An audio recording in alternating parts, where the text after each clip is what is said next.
성경하니 군목하니 열왕기하 5번째, 자, 멸망시대의 호세아 선지서를 살펴보려고 합니다. 자, 그림을 보시면, 자, 열왕기하 5번째 시간입니다.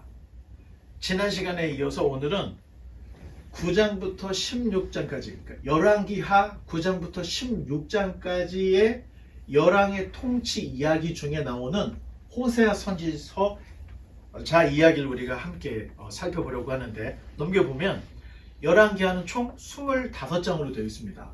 그 중에서 우리가 함께 살펴볼 내용이 15장과 16장 사이, 그리고 이때 활동했던 우리 호세아 선지자에 대해서 살펴보려고 합니다. 그 다음 여로보암과 르호보암이 딱 갈라지면서 처음에는 많이 싸웠다고 그랬죠. 그 시기를 무슨 시기라고 했죠? 분쟁 시기.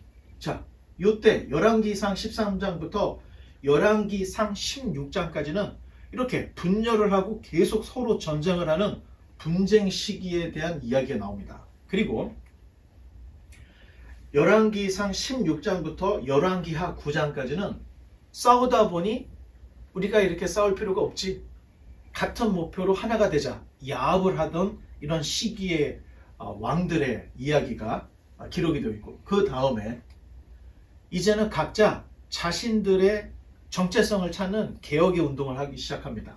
그때가 열왕기하 9장부터 열왕기하 15장까지, 이때까지를 우리가 개혁기라고 이렇게 우리가 보면 됩니다.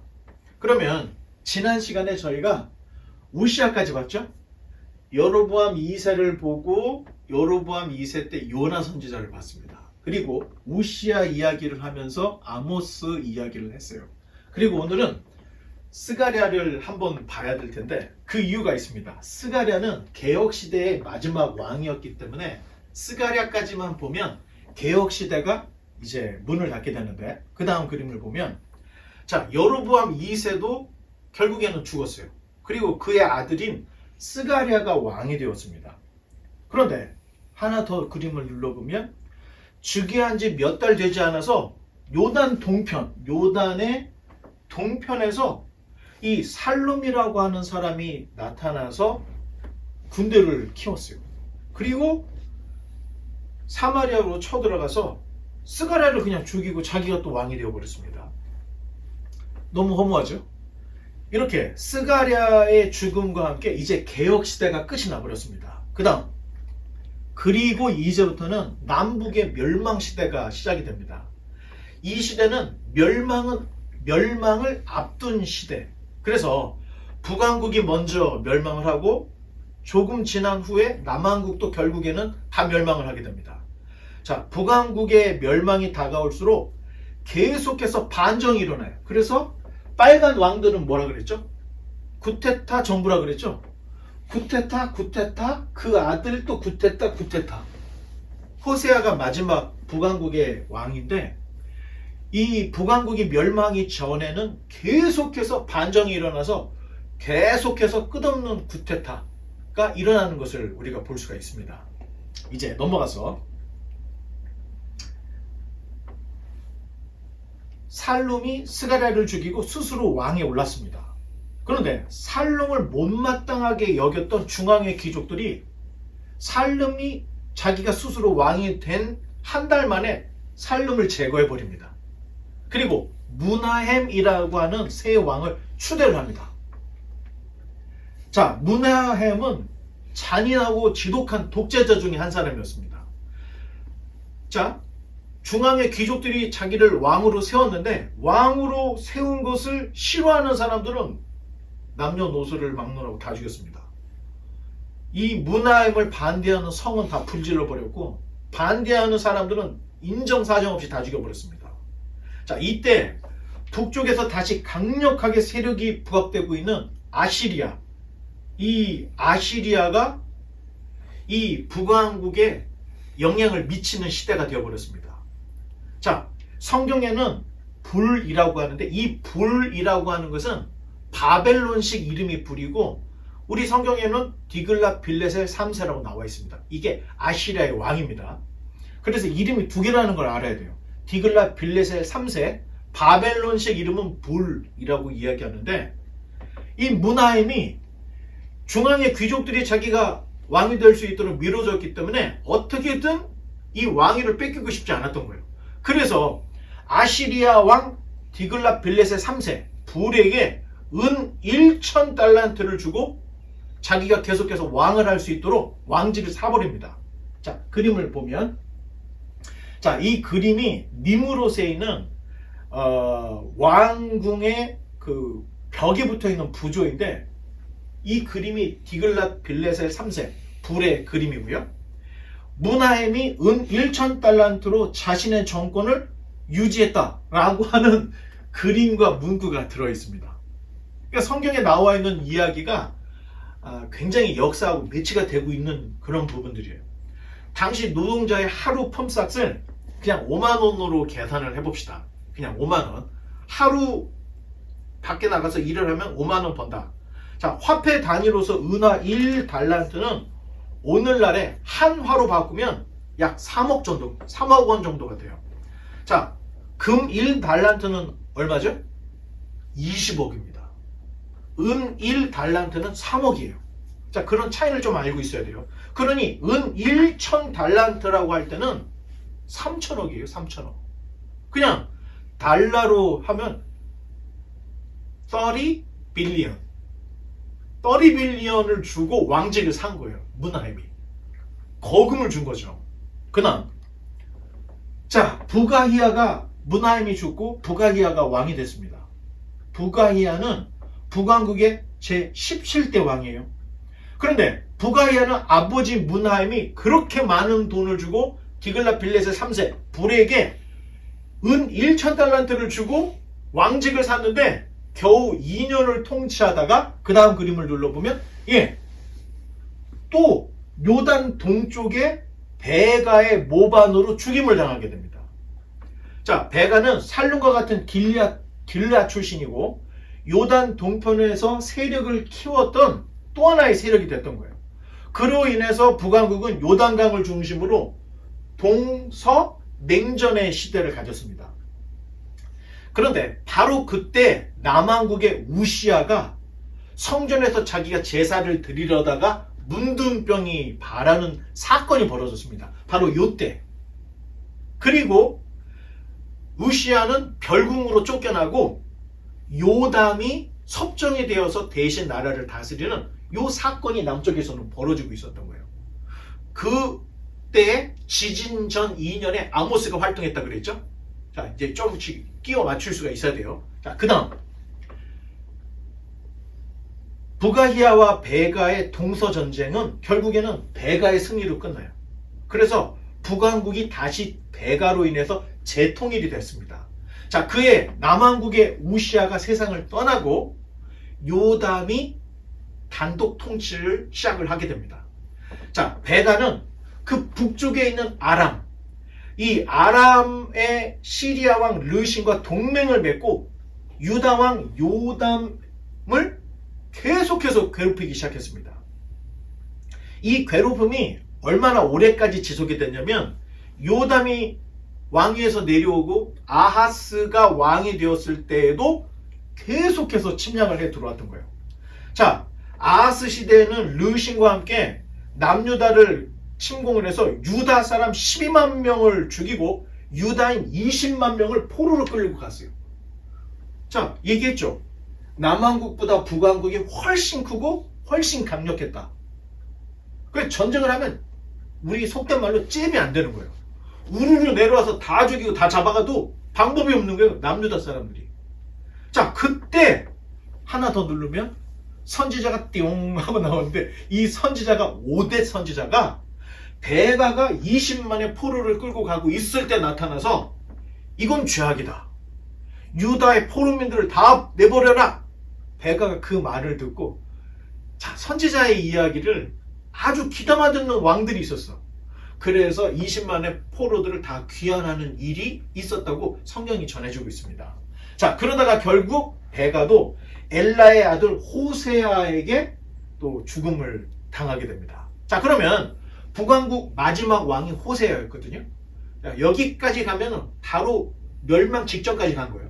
카메라를 다시 밑으로 돌려서 우시의 아들 자 요담 자 넘겨보세요. 자 요담의 이야기를 보면 요담은 우시아가 하던 토목 공사들을 다 마무리를 했어요. 왜냐? 되게 성실했기 때문에 성전 윗문을 건축하고 영체와 망대도 세웠습니다. 그러나 평생에 성전을 들어가지 않았어요.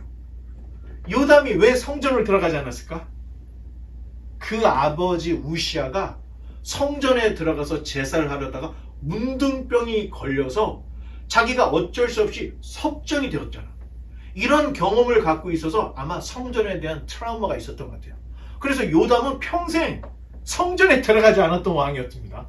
재밌죠?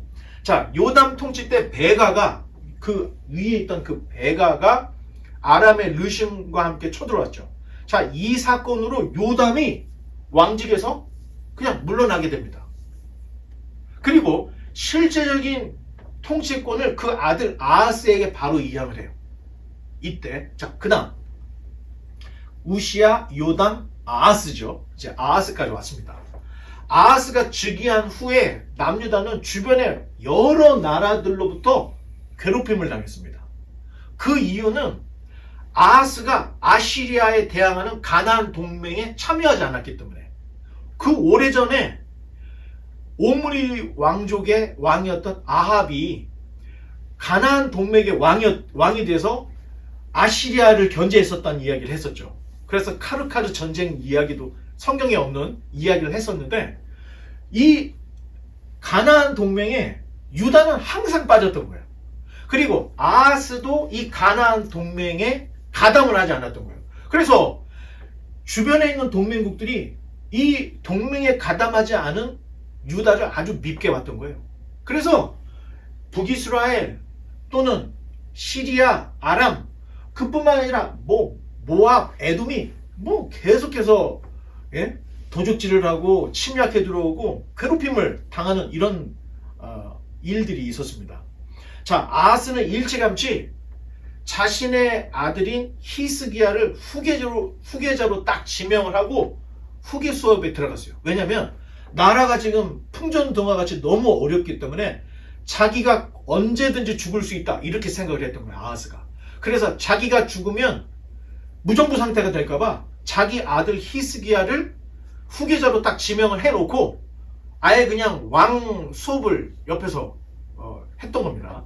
자, 북왕국 베가가 아람의 르신과 함께 유다를 침략하자 하나님께서 이사야 선지자를 통해서 다윗의 왕위를 지켜줄 것을 하나님께서 아하스에게 약속을 해주셨습니다.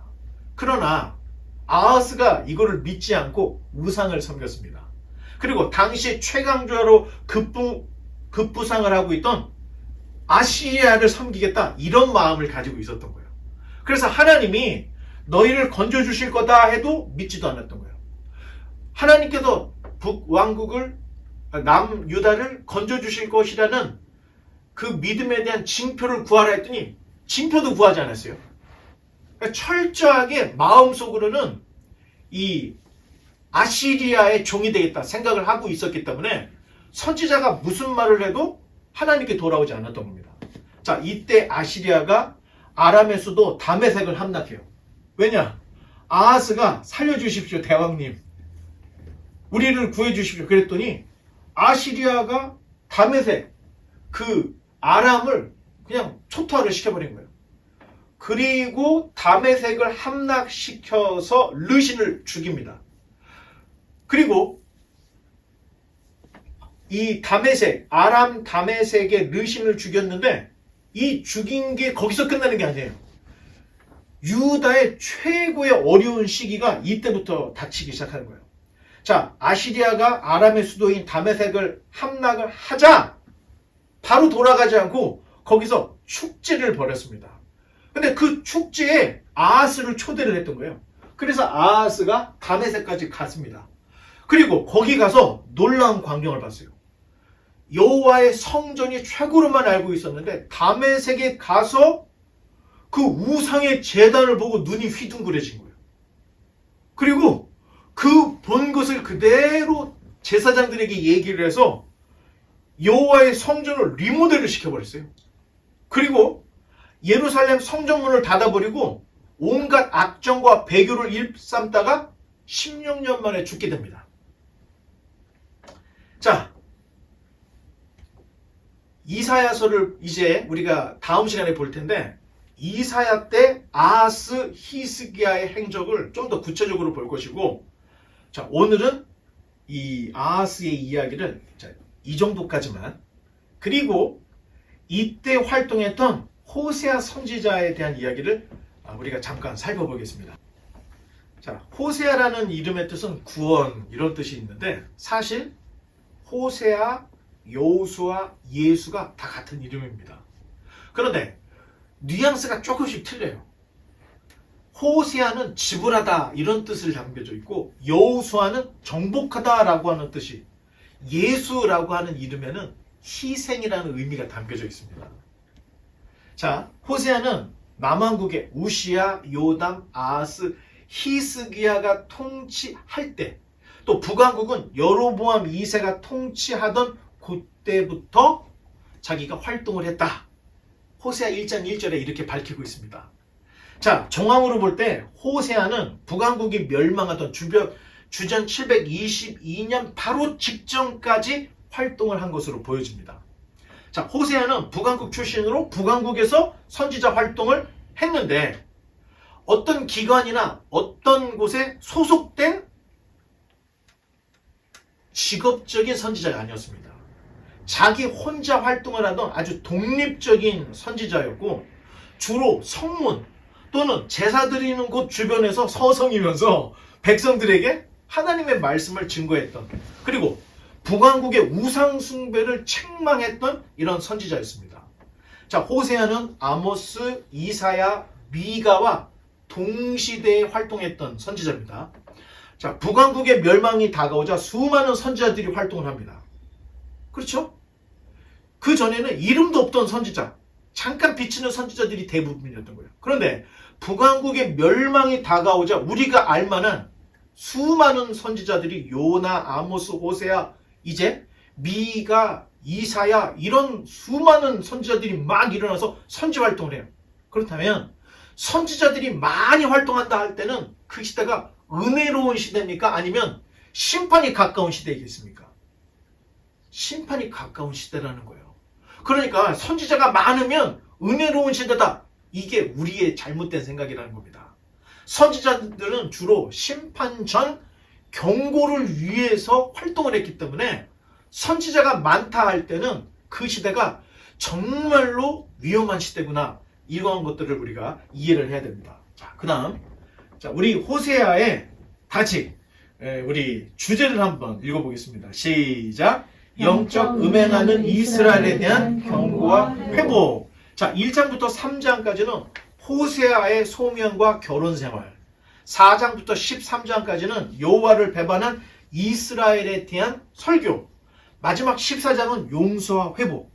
자, 사사 시대도 그랬고 거의 대부분의 선지서들이 갖고 있고 성경 전체가 갖고 있는 흐름이 있어요. 맨 처음에 어떻게 되죠?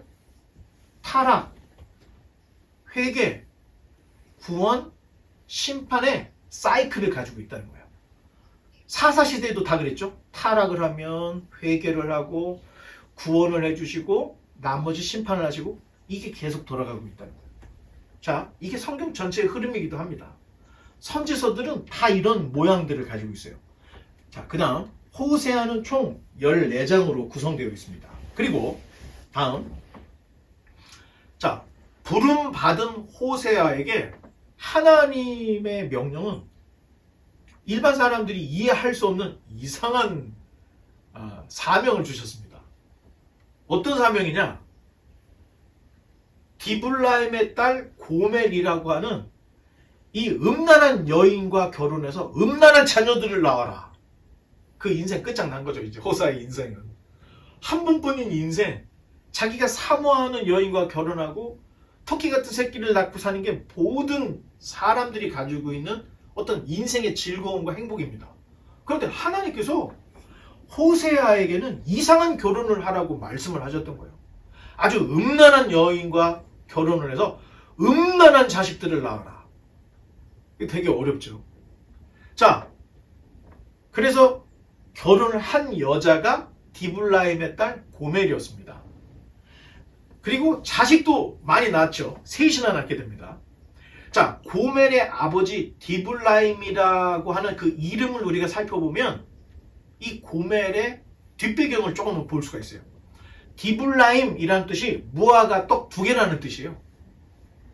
자, 무화과 떡 두 개라는 것은 서민들이 먹는 떡입니다.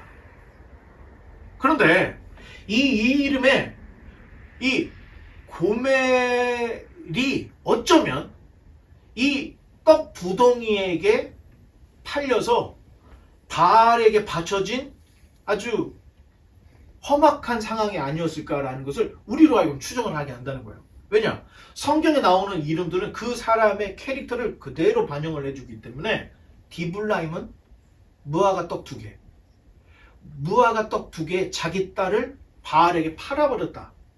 이렇게도 해석을 할 수 있다는 겁니다.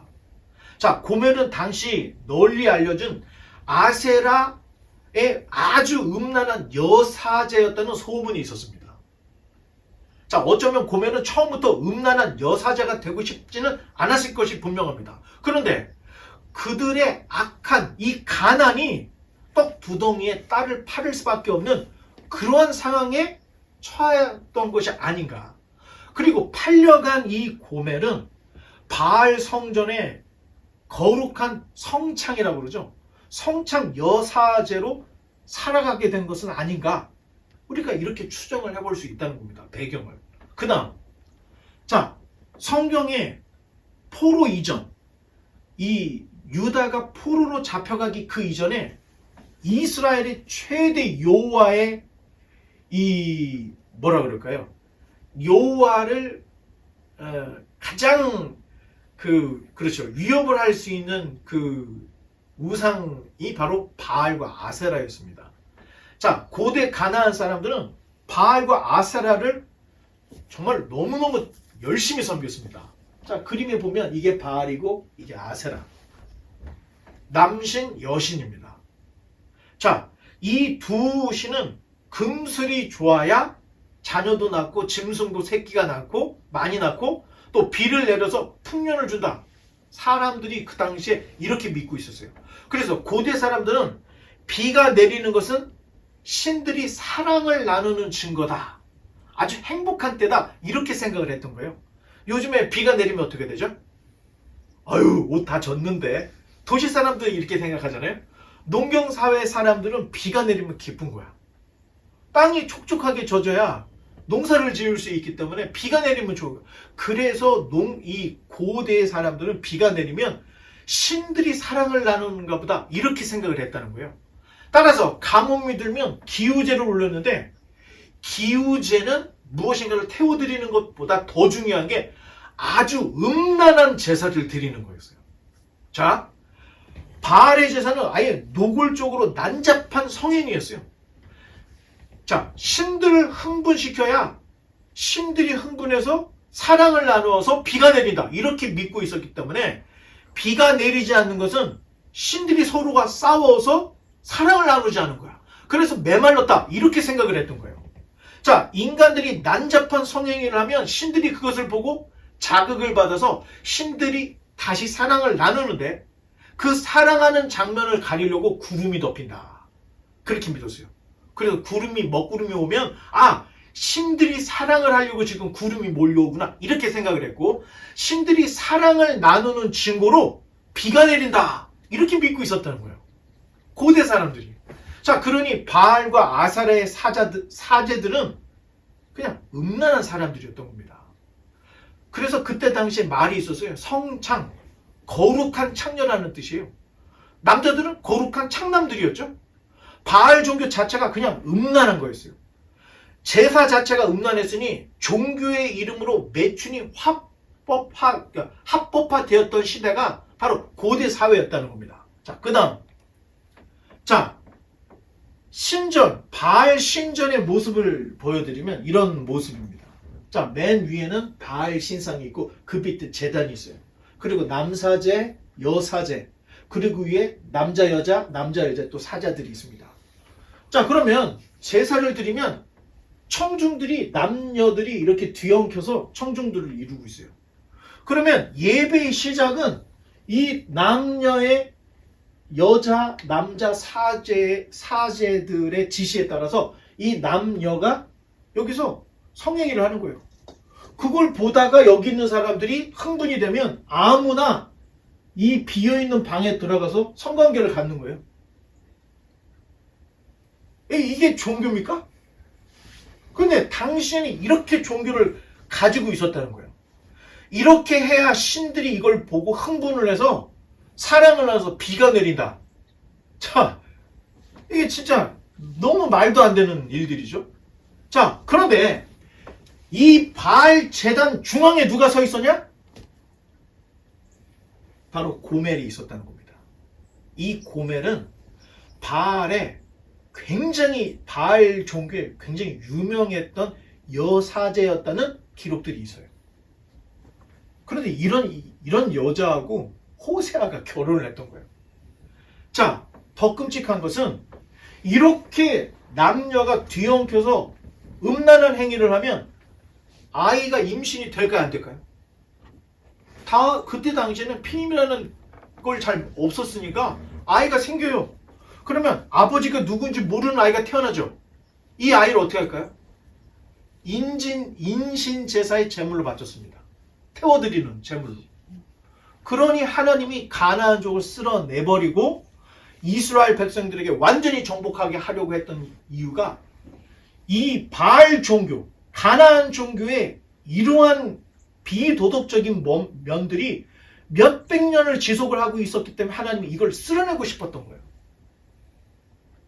이런 모습들이 있다는 겁니다.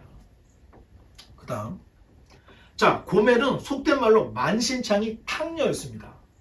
따라서 고멜이 낳은 이스르엘, 로루하마, 로암이 셋을 낳았는데 사실 이게 진짜 호세아의 자식들인지 아닌지도 모르는 애들을 낳았던 거예요.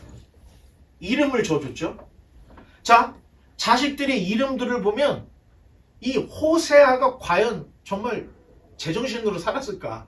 정말 너무 힘들었을 거로 생각을 하는데 이스르엘이라는 뜻이 심판입니다. 이게 이스라엘이 그때 당시에 평야 이름이에요. 평야 이름. 전쟁하기 좋은 넓은 평야예요.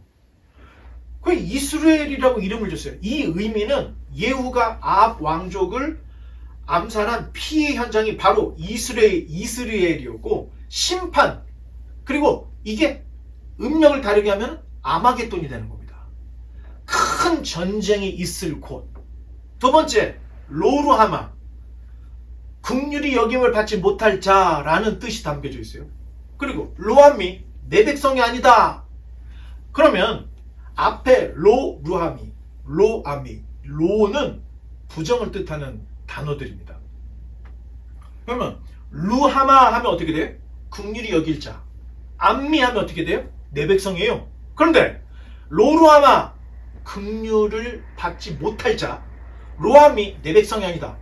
자, 자식 셋이 있는데 애들을 부를 때마다 야, 이 심판받을 자식아, 이렇게 불러야 되는 거야. 이름 자체가. 아이, 내 백성이 아닌 자식아, 긍휼히 받지 못할 자식아, 이렇게 불러야 되는 거야, 이름을. 호세아가 얼마나 기가 막혔겠습니까? 와이프는 매일 돌아다녀. 어떤 남자하고 있는지 모를 정도로. 자식을 낳았는데, 셋을 낳았는데, 이 세 자식이 내 자식인지 아닌지도 모를 자식을 셋을 낳았는데, 이름 하나가 이스라엘 심판, 또 하나는 로루하마, 긍휼을 받지 못할 자식, 또 하나는 로암미, 내 백성이 아닌 자식. 그 삶이 어떻게 정상적으로 사라졌겠습니까? 그 다음, 자, 고멜이 상징하는 것은 우상을 섬기고 즐기고 있는 이스라엘을 고멜이라는 한 여자를 통해서 그대로 투영을 하고 있는 거예요. 이스라엘은 하나님의 선민의 백성이고 하나님의 신부인 거예요.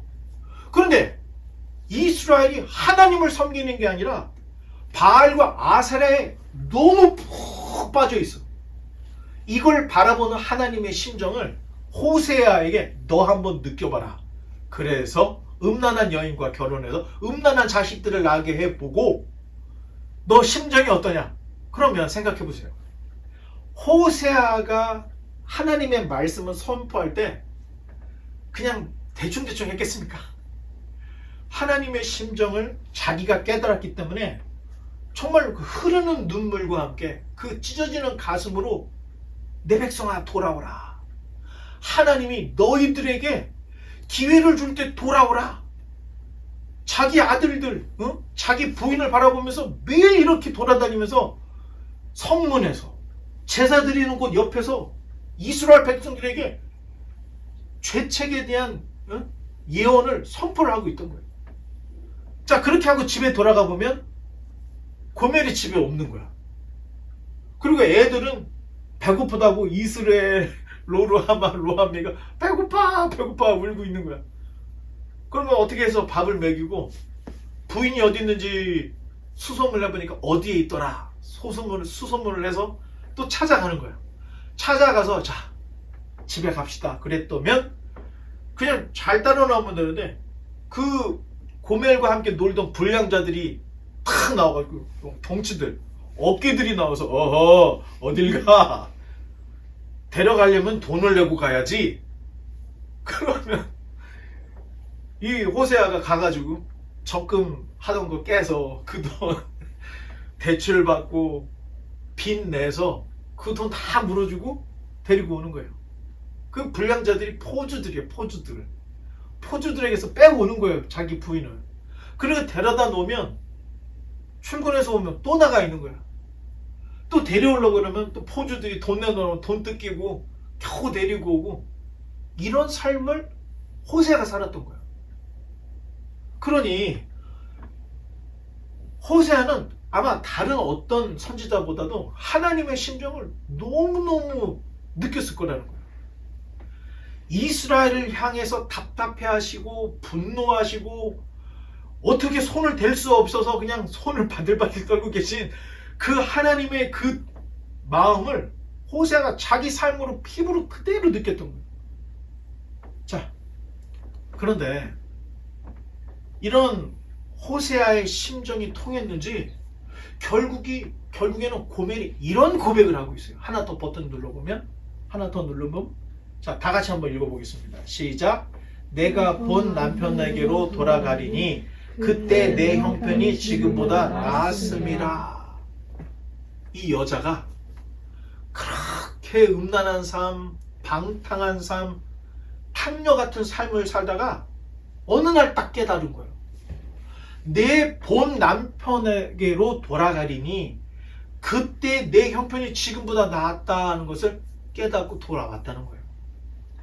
기다리고 기다렸더니 드디어 고멜이 깨닫고 돌아왔던 거예요. 애정도 없는 쾌락은 아무것도 아니라는 것을 고멜이 그때서야 깨닫고 돌아왔던 거예요. 자, 그때 호세아가 지금까지 실컷 놀았으니까 이젠 집에 못 들어와! 하고 문을 잠갔을 것 같은데 그렇게 집을 떠나고 못된 짓을 하고 탕년짓을 했던 그 여인이 돌아오자 호세아가 어떻게 해줬어요? 이 그림처럼 아주 그냥 깊이 품어줬던 거예요. 용서를 해줬던 거예요. 이게 무슨 말이냐? 하나님이 이스라엘 백성이 지금이라도 고멜처럼 회개하고 돌아오면 내가 너희들을 품어주고 용서할 준비가 돼 있다는 것을 호세아서를 통해서 보여주고 있는 거예요. 자, 호세아의 마지막은 심판 이거로 끝나는 것이 아니라 너희들이 회개하고 돌아오면 다시 회복될 것이라고 하는 이 하나님께서 너희들을 구원해 주시고 회복시키실 거라고 하는 이 회복의 메시지가 딱 맞춰지는 겁니다. 자, 이제 말씀의 결론을 맺겠습니다. 하나님을 떠나 우상 숭배하는 자들이 얻을 유익은 없는 겁니다. 세상에 여러분, 하나님 떠나서 내가 잘 먹고 잘 살아야지 결국에는 돌아오게 되더라는 겁니다. 그렇게 모든 것들을 다 경험했던 솔로몬도 결국에는 헛되고 헛되니 모든 것들이 헛되더라. 여인이 1000명이었어요. 부인이 700, 종이 300, 1000명, 솔로몬의 여인이.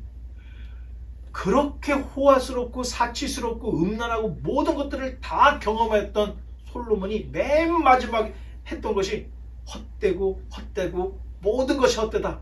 결국에는 사람은 자기의 본분을 알아서 자기 본분으로 돌아야 된다. 이 얘기를 하고 있는데, 자, 그러니 눈에 보이는 육신의 정욕, 안목의 정욕, 이생의 자랑은 빨리 깨달으면 빨리 깨달을수록 빨리 내버려야 한다는 거예요. 자, 믿음의 자리로 돌아와서 마음을 지키고 믿음의 길로 나아가는 삶, 그것이 인생의 본분이라는 것을 빨리 깨달아야 한다는 거예요. 어떨 때는 늦게 깨달으면 돌아올 시간도 없어. 조금이라도 빠른 시간에 깨달아야 돌아와서 회개하고 솔로몬과 같이 자기 간증이라도 할 수 있을 거 아니야. 바라기는 우리 모두가 진리의 말씀 안에서 하나님의 이 진리의 도를 깨닫고 하나님께서 돌아오라고 하는 이 돌아오라는 하나님의 메시지를 깨닫고 사람의 본분, 하나님을 잘 섬기는 이러한 거룩한 사람의 본분으로 살아갈 수 있는 저와 여러분 되시기를 주님의 이름으로 간절히 축원합니다. 기도하겠습니다.